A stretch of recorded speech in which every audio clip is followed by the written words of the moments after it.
les gains politiques de l'État d'Israël. Disons les choses, Myriam Shermer, je vous pose la même question que tout à l'heure. Est-ce qu'Israël, en fait, veut saboter le processus de trêve ?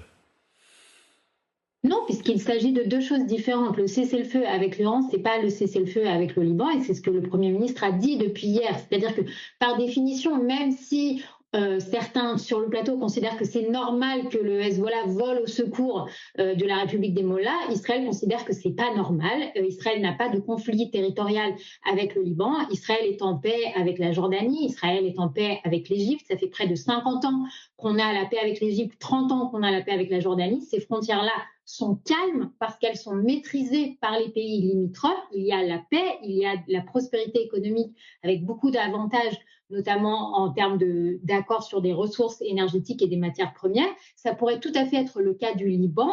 Les Israéliens ne demandent qu'une chose, c'est d'avoir la paix à leur frontière nord, voire d'aller rendre visite à leurs voisins libanais et d'aller faire du ski sur les hauteurs libanaises dont on dit qu'elles sont très belles. Les Israéliens n'ont aucune envie de faire la guerre aux Libanais, il faut bien le comprendre. Simplement, vous voyez, regardez, moi je vis dans le centre d'Israël. Quand j'étais avec vous sur le plateau, maintenant je suis chez moi. Aujourd'hui, j'ai pu renvoyer mes enfants à l'école pour la première fois depuis 40 jours, d'accord ? Pour la première fois depuis 40 jours. Ce n'est pas le cas de mes voisins du Nord qui continuent à être pilonnés toutes les 2 heures par les forces armées du Hezbollah. Vous vous demandez quel gain politique Israël obtient. Israël veut la prospérité et la sécurité pour ses citoyens. C'est aussi simple que ça. Le Liban s'est engagé à désarmer le Hezbollah. Il s'est engagé à le faire en 2024, après le dernier cessez-le-feu. Il s'est engagé à le faire depuis 20 ans, presque tous les ans.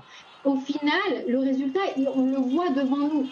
C'est une région israélienne qui est pilonnée à bout portant. Je l'ai déjà dit, les citoyens du Nord ont 15 secondes pour se mettre à l'abri.